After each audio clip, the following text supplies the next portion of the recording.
Radha Madhava Kunja Bihari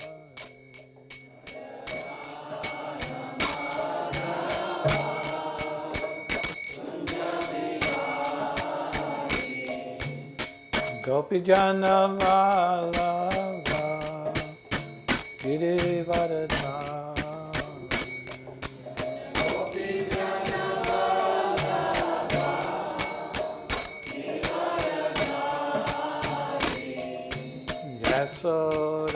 Yasodanandana Brajajana Ranjana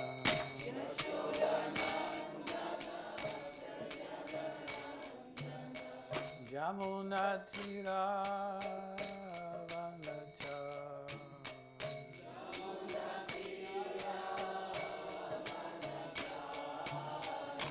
Jaya Radha Madhava Kunja Bihari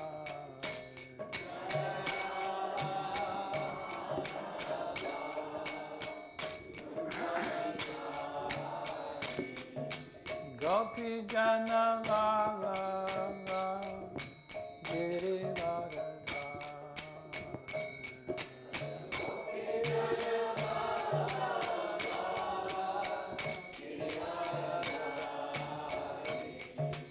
Gopi Jana Vallabha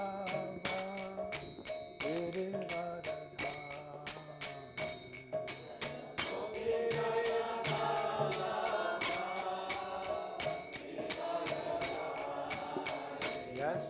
Yasodanandana Brajajana Ranjana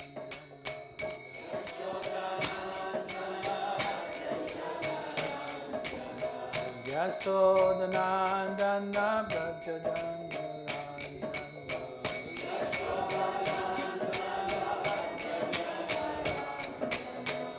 Yamunatira Vanacha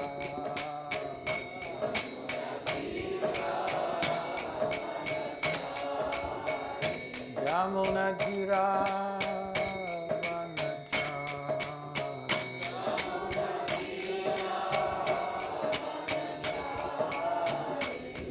Jaya Madhava Kunja Bihari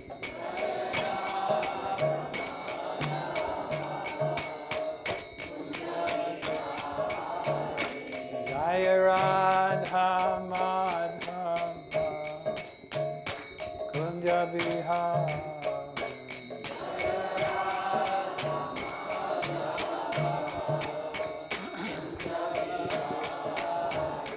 Jaya Radha Madhava Kunja Bihari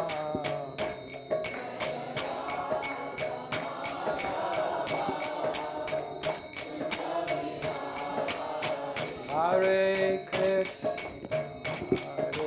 Krishna Krishna Krishna Hare Hare Hare Rama Hare Rama Rama Rama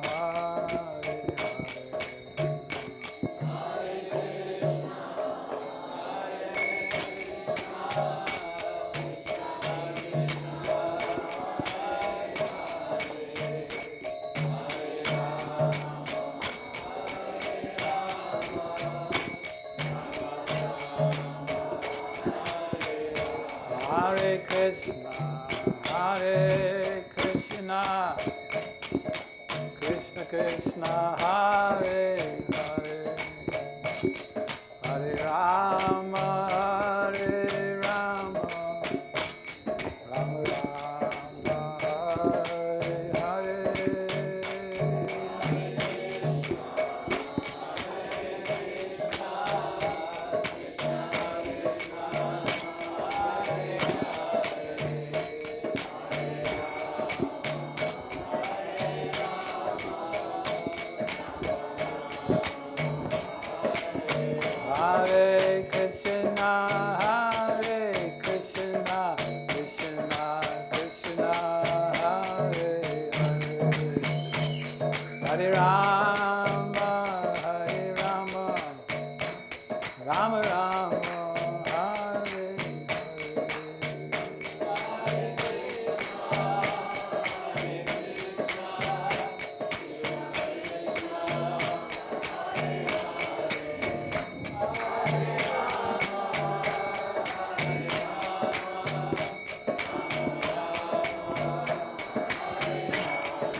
Krishna Krishna, Hare Hare, Hare Rama, Hare Rama, Rama Rama, Hare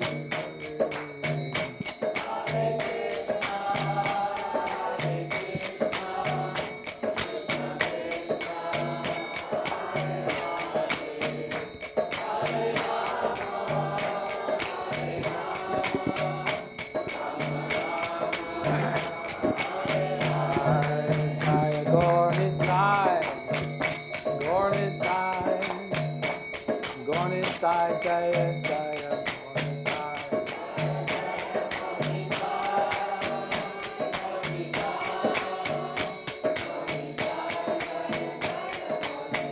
Jaya Jaya Prabhupada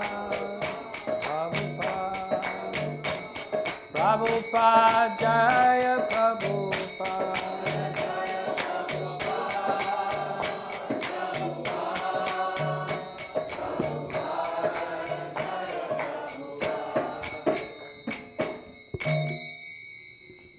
Gyatimanandasya Jananjana Savakaya Chaksuram Militam Yena Tasmai Shri Gurave Namaha Shri Chaitanya Manobhishtam Stapitam Yena Bhutale Swayam Rupa Kadamayam Dadati Swapadantikam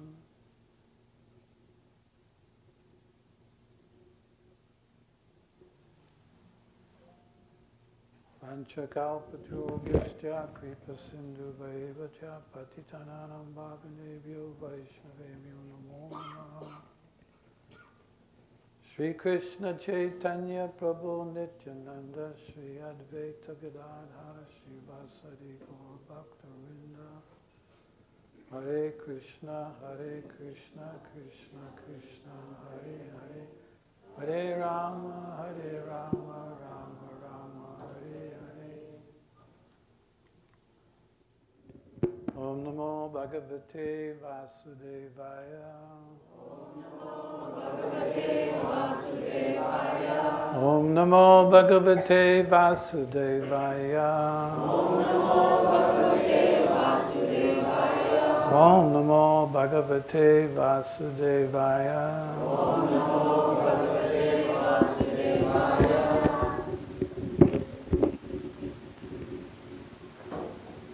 I'm going to read some verses from the Chaitanya Charitamrita, Madhya Lila and Ancha Lila.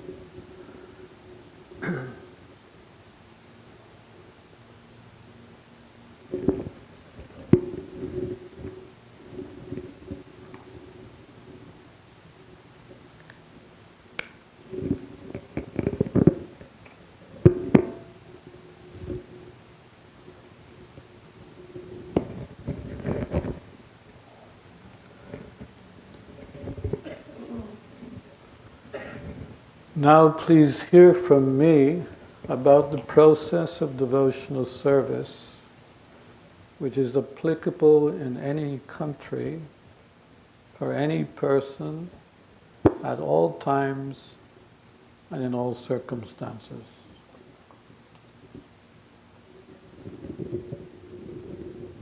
In distributing love of God, Chaitanya Mahaprabhu and his associates did not consider who was a fit candidate and who was not, nor where such distribution should or should not take place. They made no distinctions. Wherever they got the opportunity, the members of the Panchatattva distributed love of God, even in Heartland. Is this place called Heartland? Hartford, okay. Even in Hartford.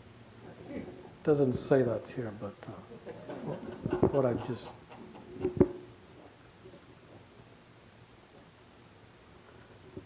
When the 5 members of the Panchatattva saw the entire world drowned in love of Godhead and the seed of material enjoyment in the living entities completely destroyed, they all became exceedingly happy.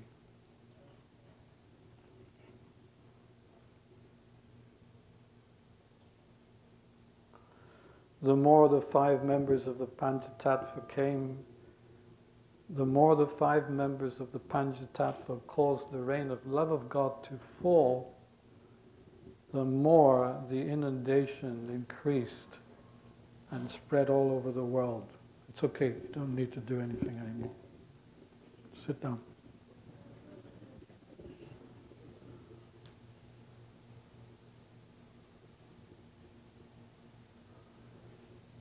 I am the only gardener. How many places can I go? How many fruits can I pick and distribute? Therefore, I order every man within this universe to accept this Krishna Consciousness movement and distribute it everywhere.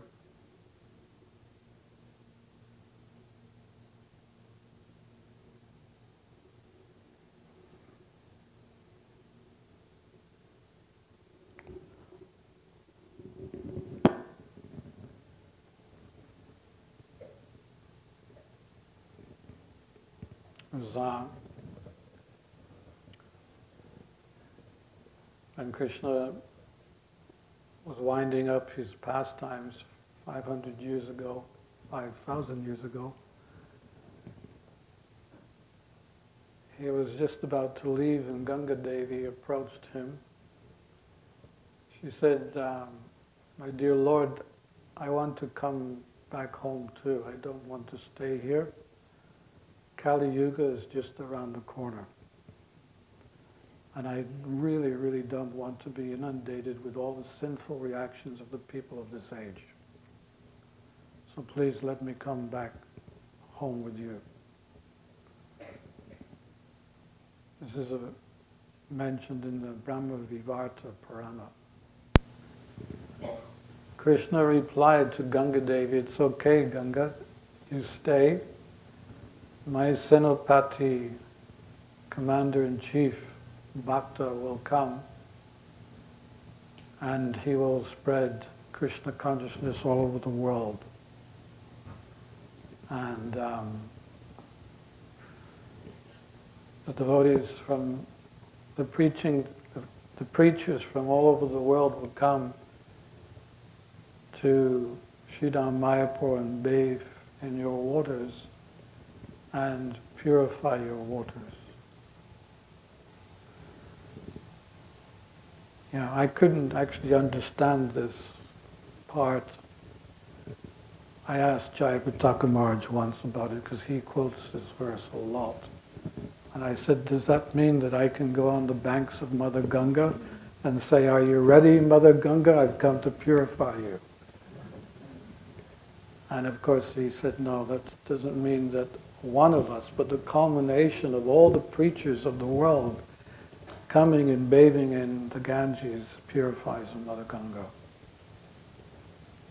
from all the sinful reactions of the sinners.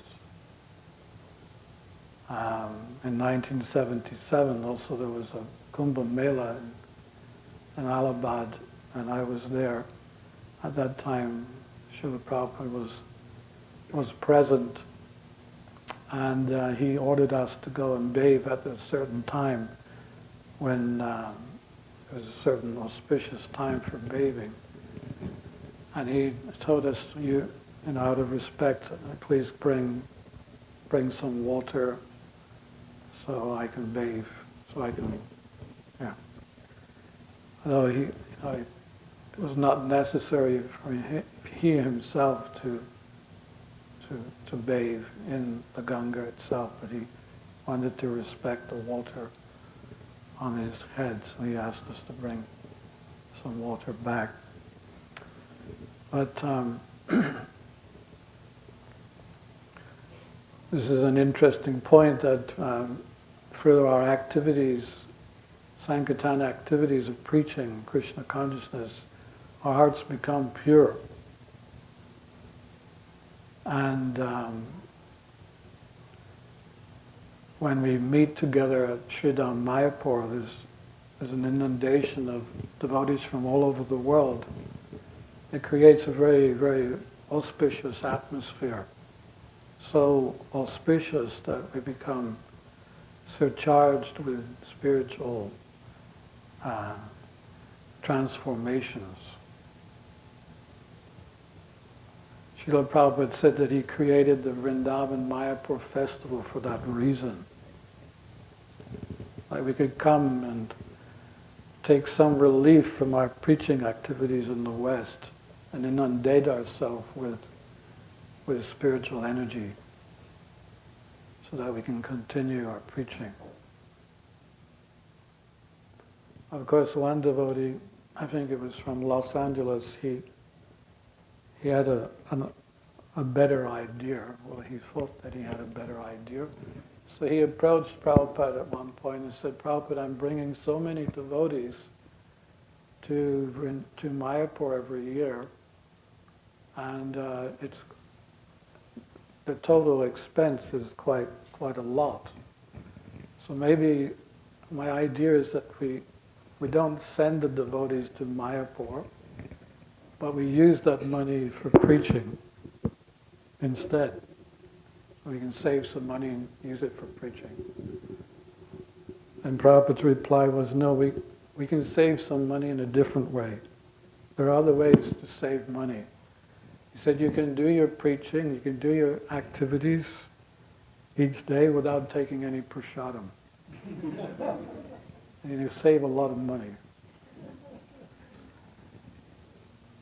So, of course the point Prabhupada was making was that as you cannot possibly do your service each day without taking prasad, of course not just that it's filling our bellies, but prasadam is giving us spiritual strength too.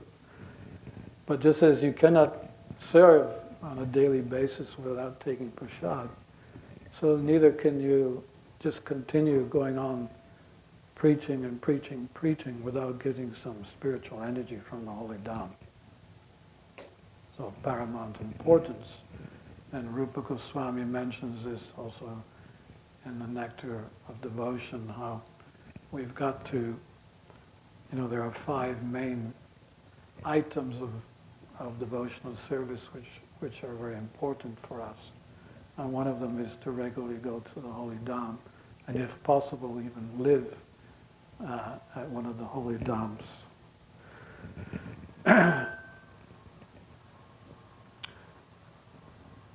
So then Krishna said to Ganga,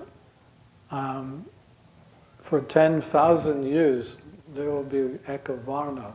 There will be only one Varna, and that Varna will be that everyone would be a Hari Bhakta. Everyone would be a devotee, and the period would last 10,000 years. After that period, the full force of Kali Yuga will inundate the world, and at that time your waters should flow underground until the next Satya Yuga appears. And nowadays they have these instruments where they can detect things underground, and they see that Mother Saraswati, she is flowing mostly underground. There's only 2 places where she's visible at present moment. So Krishna is advising Ganga Devi to do the same, that when full force of Kali Yuga inundates this world, and it will be very, very heavy. We think that we have hard times now. I mean, it appears to be very, very difficult, but it will get even more difficult. But of course, we're lucky because our protection is that we have Lord Chaitanya, Lord Nityananda's special mercy raining down on us, giving us protection from the influence of this age. So this is the mercy which we are receiving on a daily basis by executing the will of Sri Chaitanya Mahaprabhu and Sri Nityananda Prabhu by assisting them in spreading Krishna consciousness.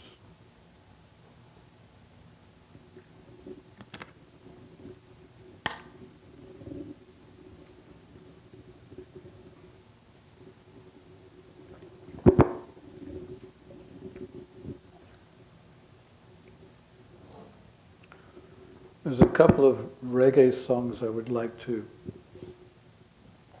share with you. There was a band, a European reggae Hare Krishna band back in the early 80s, and they wrote some songs which, well, they did an album actually which was very, very good. I'm just going to share some of this with you. There's one song which portrays the materialistic society. I'll read that one out first. It's called The Vile Society. They're trying to hang their hat where their hand can't reach. And those who don't know nothing, they're trying to teach. Their hearts are hard like stone, yet they pretend to weep. And those who don't sow nothing, they're trying to reap. They kill their children before they're born, and they'll kill an elephant just to get the horn. They don't care anymore what they eat. They'll kill their mother just to get the meat. They're intoxicating themselves to death, and smoke and fire has become their breath. The brain is just like a gaping hole, and they don't know nothing about the spirit soul. Now the air is nothing but factory smoke, yet everybody is going broke. The school is just like a slaughterhouse where they love to read about Mickey Mouse. And the women all want to be the men, and the men can only remember when. And the children leave when they learn to walk, and with obscene language they learn to talk. History repeats itself, they say, and there is an end to the longest day. So don't feel bad when the axe comes down, because you wouldn't know if to smile or frown. No matter what you may say or do, you can only get what's coming to you. And the only way you can change your fate is by going back to your spiritual state. So when you see that things start smoking, you know the fire ain't far behind. There won't be time for turning back when the big wheel starts to grind. For when the human being starts sinking till the standard gets too low, such a violent society ain't got long to go. Did you like that? A nice song, isn't it? Wonderful lyrics. So here's one for the devotees. And you can join in with the chorus of this one if you like. Would you like to do that? Yeah, all right. Would you like to do that? Yes. It's called Come and Join the Congregation. So this is the chorus. Please repeat. Come and join the congregation of the chanting of the holy name. You don't need to change your situation, but you'll never be the same. Can you remember that? Anyway, okay, one more time. Come and join the congregation of the chanting of the holy name. You don't need to change your situation, but you'll never ever be the same. So we can chant that in between some of these verses here. This is the age, it's the iron age. Everybody's living on an iron wage. Gone are the days of silver and gold. If you live till 20, you'll be very old. So, come and join the congregation. It's the chanting of the holy name. You don't need to change your situation, but you'll know. Now listen to what the good book said. Just try and make it out while you're still ahead.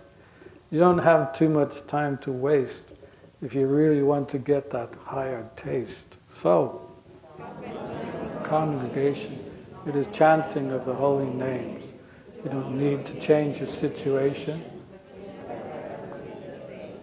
Everybody here can play a part and you'll feel that power within your heart. You don't have to bother what people think, because they don't even really care if you swim or sink. So,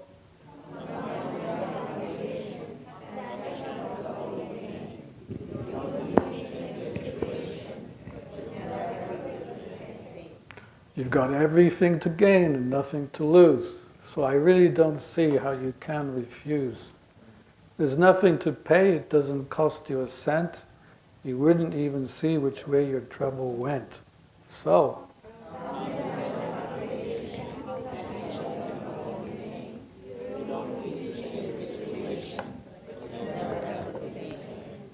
hey, pretty good. That name's going to enter every single home because it's even sweeter than honeycomb. It's got more power than an atom bomb because Goloka is the place where it's coming from.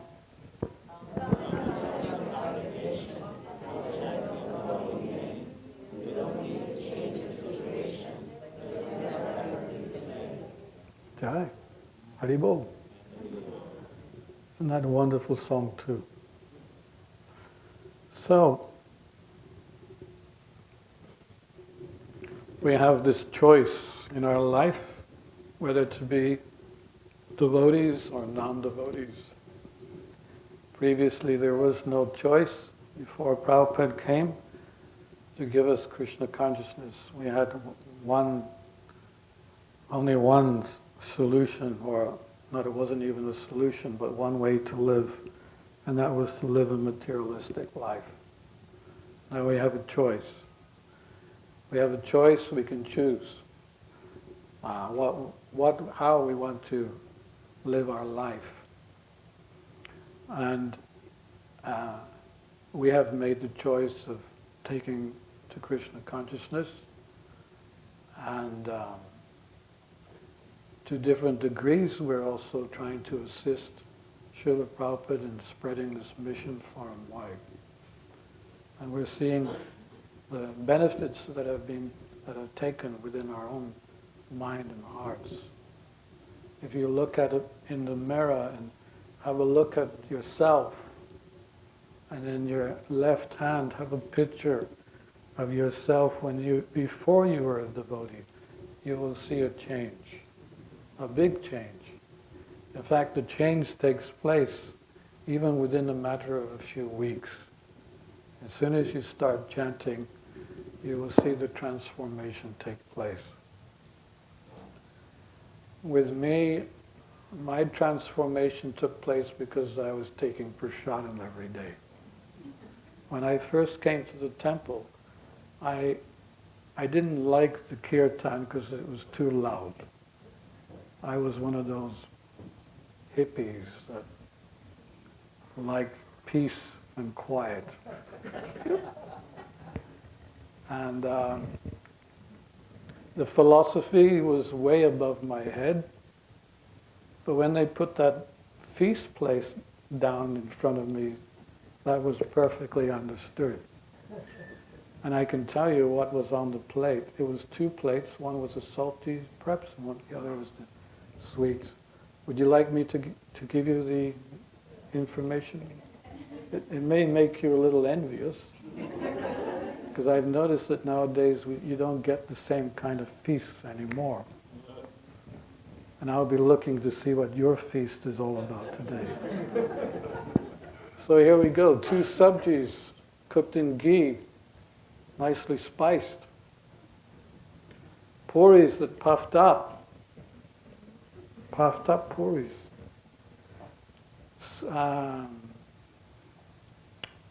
Pushpan rice. Have you ever heard of pushpan rice? Pushpan rice has every single spice you can imagine. It's got cheese balls, it's got cashew nuts, it's got coconut wedges. It's a feast in itself. Then there was koftas. There was raita. There was either samosas or pakoras. And there was a papadam. And I think that was about it. And some chutney. Yes, that was the salty preps. Now the sweet plate. This was halva. There was laddu. There was gulab jam. There was shrikant. There was sweet rice and a nectar drink.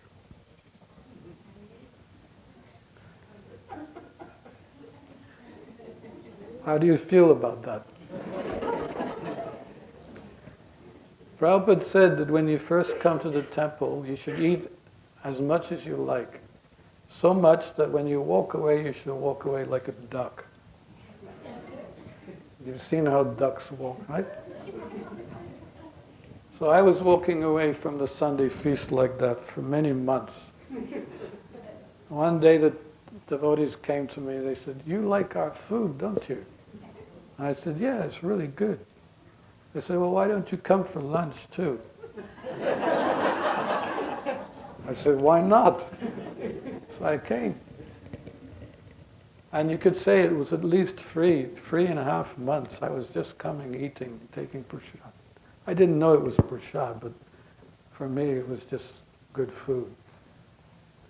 And then one day, I was on the top of a double-decker bus. In London we have this top deck, bottom deck. Huh? And I was on the top deck of the bus, minding my own business. And suddenly, without me even knowing, even desiring, I started to recite the Hare Krishna mantra. And I was surprised. What's going on here? And the experience was so profound that I was chanting all evening. And I just couldn't stop. It was just so, epidemic. It was like an epidemic.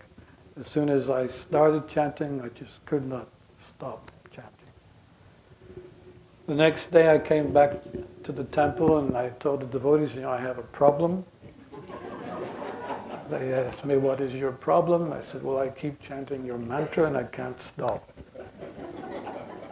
And they laughed. And one devotee said, "Do you realize what you've been eating the last 3 months?" I said, "Good food."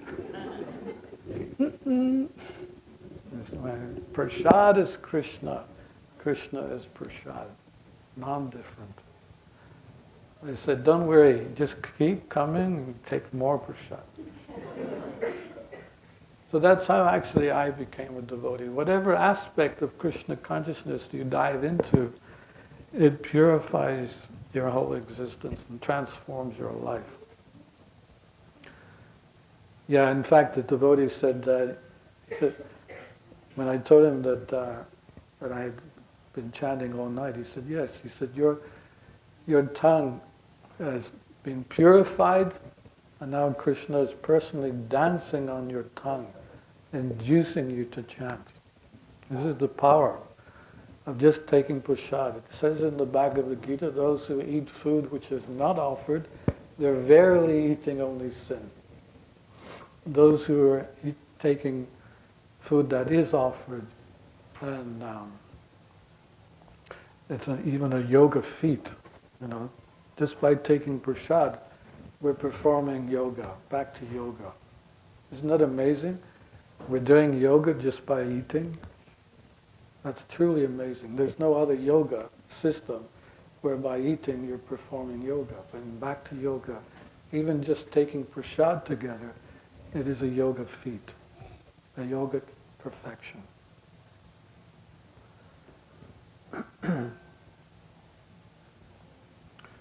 So, what we're doing in Krishna Consciousness is learning the art of dying. In the material life, material existence, the aim is to learn the art of living. They're trying to fathom out all kinds of different styles and ways to live, which ultimately are going to be a complete failure anyway, without adding Krishna to their life. We're not interested in learning the art of living, but we are interested in learning the art of dying. And that, in that sense, we are actually living properly anyway. So we learn the art of living and we learn the art of dying simultaneously. Everything that we're doing now is a preparation for the last moment, where we should, by that time, be reasonably Krishna conscious. And that Lord Chaitanya and Lord Nityananda, they have seen our sincerity of purpose by assisting Srila Prabhupada, or our Guru, Lord Chaitanya, Lord Nityananda, in spreading Krishna consciousness.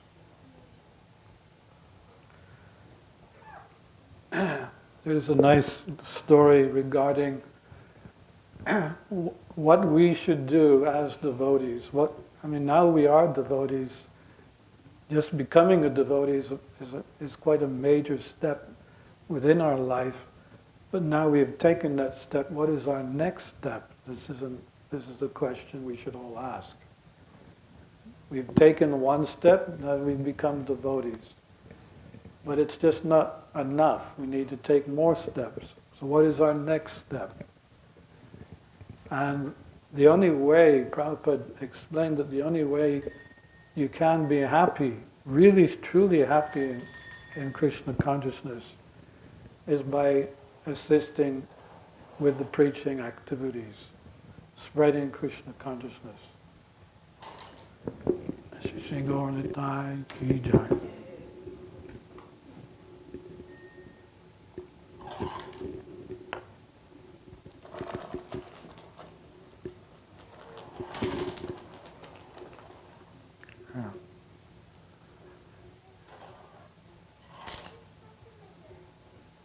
Sometimes devotees ask me, you've been a devotee for 45 years, what is your secret? And when I think about this question, the same answer pops up in my mind and heart, that I have two secrets. There's two reasons why I am still a devotee. This is at least my own personal feeling and realization. I have two reasons why I am still a devotee after 45 years. Would you like to know these two secrets?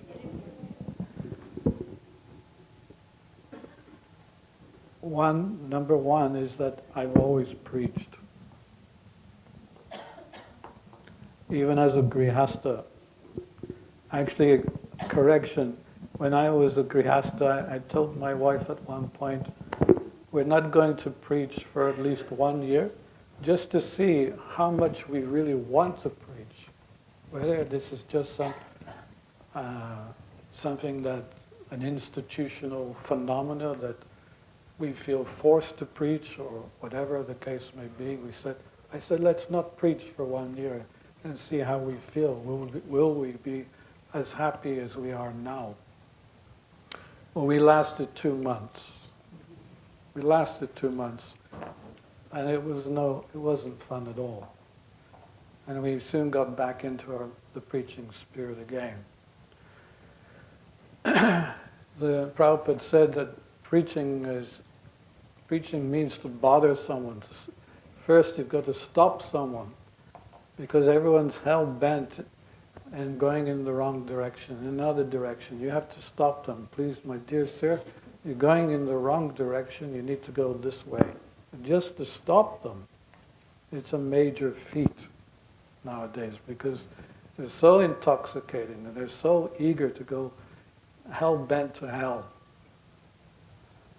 And we have to be as eager to serve Krishna, to stop them and take them back home, back to Godhead. Prabhupada said that if you see a non-devotee running down the road to serve Maya, you should run down and pass him to serve Krishna. You should be more enthusiastic to serve Krishna. So this is number one. I've always preached. I can't see any other reason why we shouldn't. Prabhupada has given us so much. He's given us so much. He's turned our life in such an auspicious way. And the goal, we're going back home, back to Godhead. My God, what a goal! There's no other institution in the world that can offer such a wonderful goal. And all we have to do is chant 16 rounds, follow the 4 regulative principles, and assist our Guru in preaching Krishna consciousness. That's all. And then we're guaranteed. Prabhupada gave us reassurance of that fact, that if we did those few things, and you were sincere about it, no matter what the result was, you may have only given 1 or 2 books out, but if they were done sincerely from your heart, you wanted to help someone to be free from the clutches of Maya, then that is your ticket back home, back to Godhead. So this is number one I've always preached. Preach, preach, preach. Preaching is life. Preaching is living. You have this wonderful building here now. It's an oasis within a desert. You need to fill it right up. So much that not one more person can enter into the room. You say, excuse me, what? You okay, but you can just see from the window. You'll have to stay outside and peep through the window. It should be that full. That is your mission here. And then when the temple's full, you have to try to deliver the whole town, the whole area.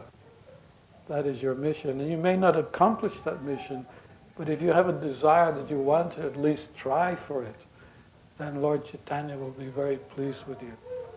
And he will assist you in your spiritual life. So secret number 2. Would you like to know secret number 2? Yes. Well, secret number 2 is that I've always preached in difficult places. One time a devotee asked me, why don't you preach in Bali? I said, well, why should I preach in Bali? He said, well, it's nice weather, tropical fruits, you can get good massages. One devotee has a 5-star hotel, you can stay there. You're a sannyasi. And I was thinking, wow, I could fall down in Bali. Yeah. Of course, now I think, is that volcano still active? There's a volcano there, right? Maybe it's not such a good place after all. Anyway, I said, no, I would rather go to Murmansk. Have you ever heard of Murmansk? Well, it's the most northern city in Russia. And right now it's the middle of winter, and so that means it's only light for 2 hours in a day. The sun doesn't even rise. So? No light. Okay. There's no light in Virgo. I was there was no light. Okay. I was there where there was 2 hours of light.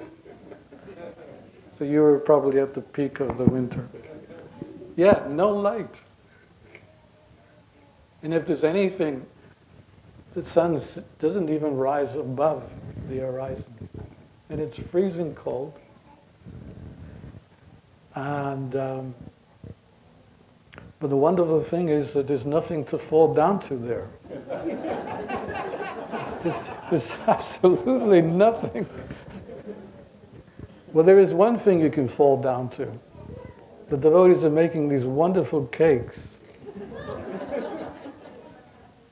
You know, anyone who has a birthday or wedding celebration, whatever the case may be, they go to the devotees and purchase the cakes from the devotees.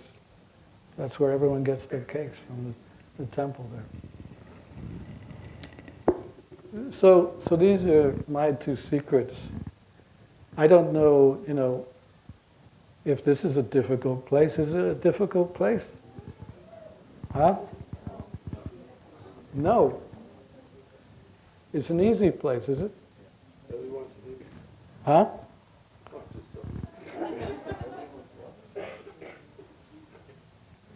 You mean it's easy to preach here? Where are all the white devotees then? I see 2 free. We need some more. Anyway, this is a mission. It may be a difficult one, but there you go. See, Lord Chaitanya has been really kind to you. He made a prediction too. He said, I will preach Krishna consciousness in the subcontinent of India. And my Senopati commander-in-chief, he will go to the west and he will capture any Indian that tries to escape my mercy. So you've come here to escape. You've come to escape the mercy of Lord Chaitanya. You've come to the west thinking there's something here. But you became disenchanted and you realized actually there's nothing here. Let me go to the temple. You came to the temple and you became a devotee. Isn't it? Or give me another story. What do you think? Is it true? You came here with this idea that, yeah, the West has got something to offer. But it doesn't really have anything to offer. When Prabhupada came to the West, he was preached to by other Indians. They told him, actually, now you're in New York, you're going to need to change your ways. You'll have to change your dress. You'll have to change your diet. And probably other things they were trying to induce him to give up basically any ideas of living a life of a devotee in New York. And Prabhupada's reply is no. He said, you may have come here begging for the technology of the Western world, but I haven't come here to beg. I've come here to give. I've come here to give Krishna consciousness. Therefore I will not compromise. And he did not. He kept his dhoti, his kruta. You've seen pictures in the middle of winter in New York. Yeah, he had his tilak, and he walked the streets of New York. He walked the streets of the Bowery, stepping over the bums, so that we can sit here today. So if he did not compromise, we should not either. I'm looking around to see how many of you got tilak on. It's nice to see some of you have tilak, but if you don't have tilak, you should try and wear tilak during the programs. It encourages one another. Or you should have the same verse, songbook. Yeah? Dhoti, kurta, tilak. Yeah? Levi's, they have been famous for too long. And we want to make this dress famous. There will come a day. You are the pioneers of what Krishna consciousness will be in hundreds of years' time, where the masses of people will actually be devotees. The latest fashion will be dhoti, kurta, and sari. The hairstyle will be this, sika. Huh? It said, this is Krishna's prediction, everyone will be a Hari Bhakta. There'll be one Varna, Eka Varna, no other Varnas. Everyone will be a devotee of Krishna. So it's going to happen, whether you help with the process or not. It will happen. But you're from India, your blood is from India at least. Prabhupada said with the Indian people, all you need to do is get a peacock fan and fan them a little bit. And they will help, they will assist. With us Westerners, you've got to get the blowtorch. Fire us up. Yeah? But you know the background. For me, it took me at least 20 years. I said to my son is now 21, 22 years old. I said, you're really lucky because you've been brought up in Krishna consciousness. All you need to do now is find an occupation. What is going to be your occupation? I said, when I was your age, I had to spend the first 10 years of my Krishna consciousness trying to forget the first 20 years of my life. And it was a major effort, major endeavor. Yeah? And it's the same with you. You don't need to be convinced about Krishna consciousness. It's already there in your blood. So therefore, Lord Chaitanya has captured you. I've heard that most of the centers here in America are run by Indian devotees. Is that correct? I don't know. I've heard so. I don't spend much time with No. But you see how Lord Chaitanya has captured you. Yeah? He's got you, and he wants you to help. This is your unique opportunity, shall we say, to make your life perfect. There was one poet-writer. He would write about worldly events every day in his studio, but before going to his studio, he would go and walk along the beach, the seafront, just to get some inspiration to write for the day. So one day he came down onto the beach, and in the distance he saw someone dancing the day away, or at least it appeared that he was dancing. So he was intrigued. Who is this person dancing the day away? So he came closer, and as he came closer he realized he wasn't actually dancing, but he was picking up something and throwing out into the ocean. So as he came a little closer, he asked, "What are you doing?" And the man said, "What does it look like I'm doing? I'm picking up starfish and throwing out into the ocean." So the poet-writer said, "Well, maybe I should ask, why are you doing that?" And the reply was, "Because the sun is rising and the tide is going out, and if I don't do something with these starfish, they will all perish."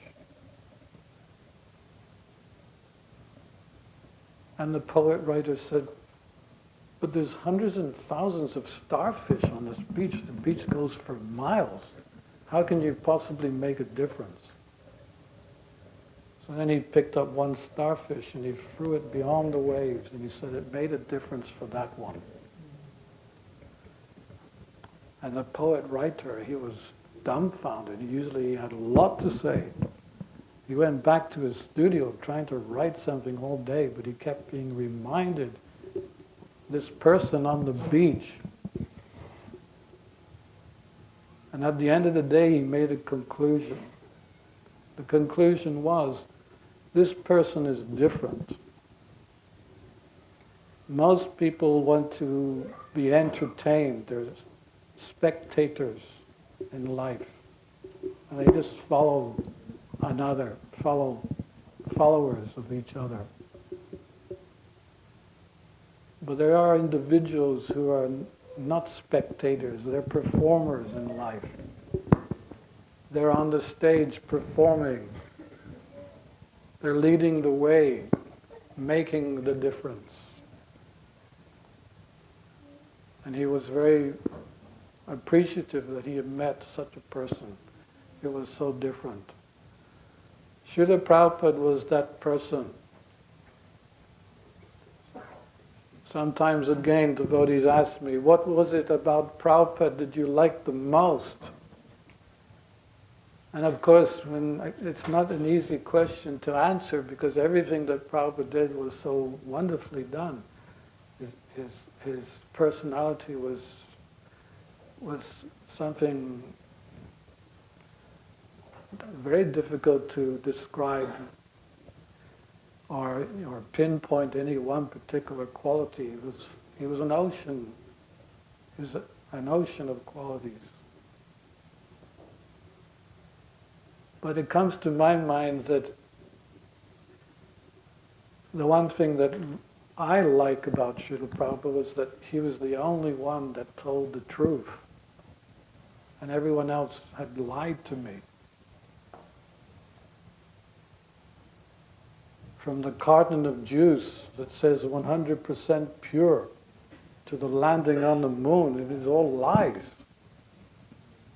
Is your carton of juice pure?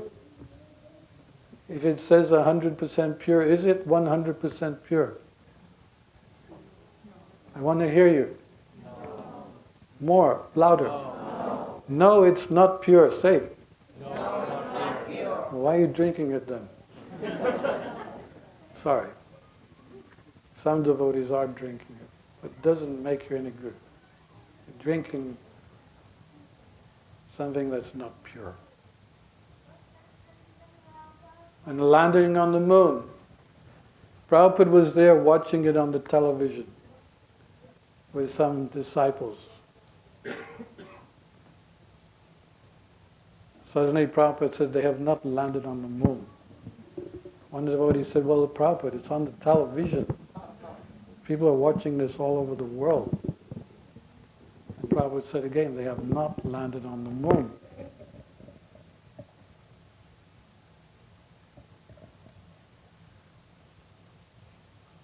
Now if you Google moon landing, you'll find 100 Hulk theories.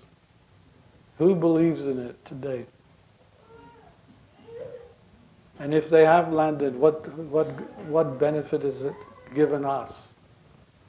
No, it is another lie. Lies after lies after lies after lies, that is all we receive from the materialists. But Srila Prabhupada was the one who told the truth.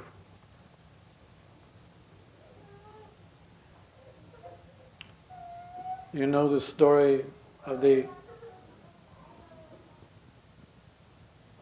king.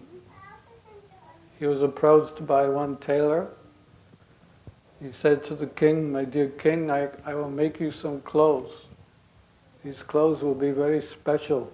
Something you never see, clothes that you'll appreciate so much.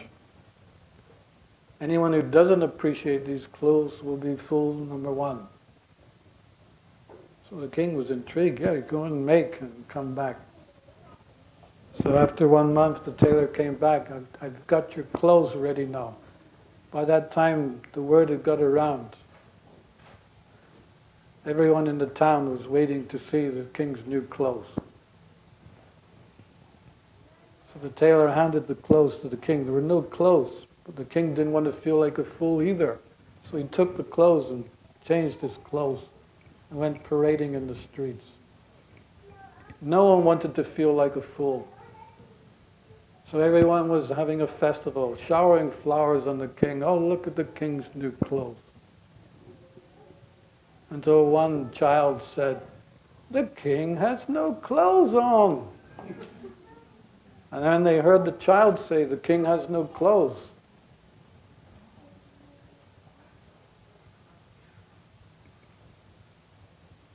Then they were thinking, wow, if a child said the king, maybe the king doesn't have any clothes. No, the king doesn't have any clothes. So Prabhupada was like that child. He had the audacity to say, "You are lying, you are cheating, hogs, dogs, camels, asses. Take up Krishna consciousness, perfect your life, and be happy."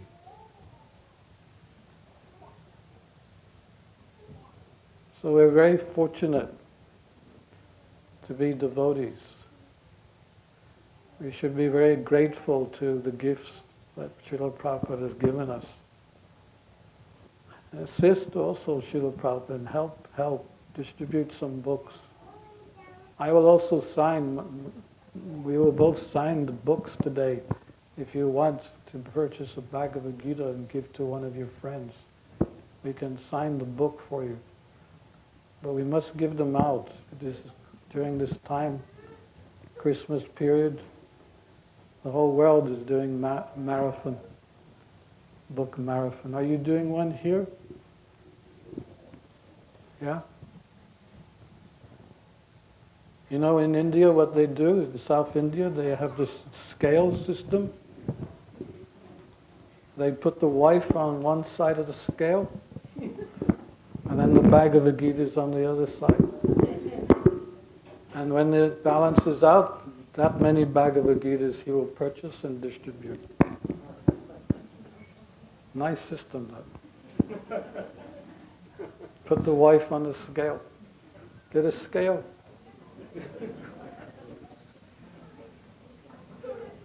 So many different ways to distribute. Prabhupada said, just use your good intelligence, that's all. So thank you very much. If you have any questions, I'll try to answer a few questions. Yes?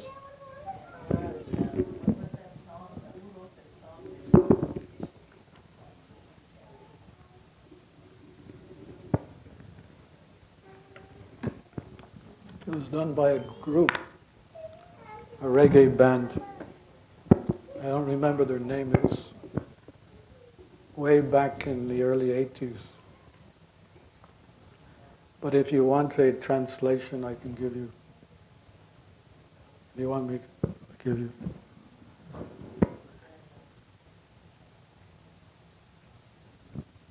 And George Harrison too, he wrote a nice song.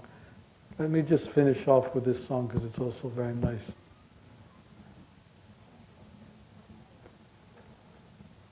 It's called The Art of Dying. There'll come a time when all of us must leave here. Then nothing Sister Mary can do will keep me here with you. As nothing in this life that I have been trying could equal or surpass the art of dying. Do you believe me?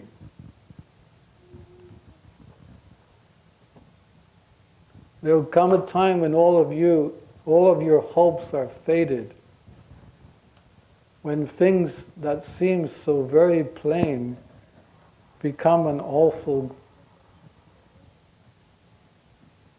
when things that seem to be very plain become an awful pain, searching for the truth among the lying, and answered when you've learned the art of dying. Do you believe me?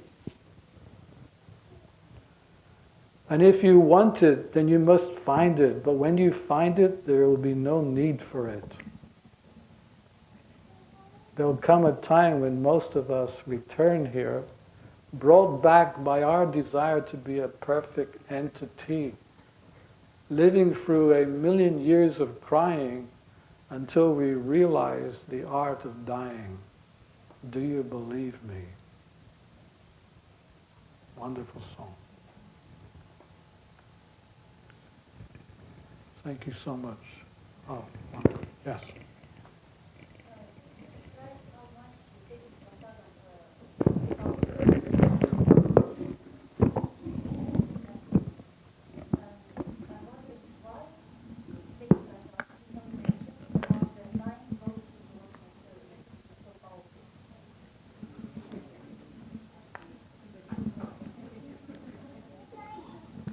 I was afraid you were going to ask that question.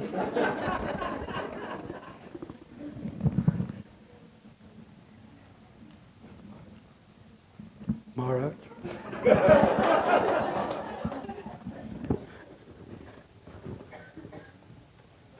It's serving a deep. That you honor Vishnu Prasadam and serving the deep. Maharaj is saying it is part of the worshiping the deities. We make offerings and then we respect those offerings. So it comes in line with worship.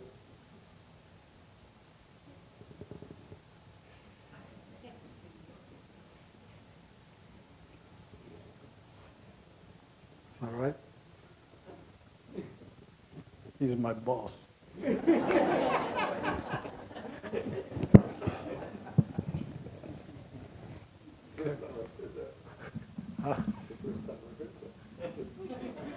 That's a good question. Oh, from me.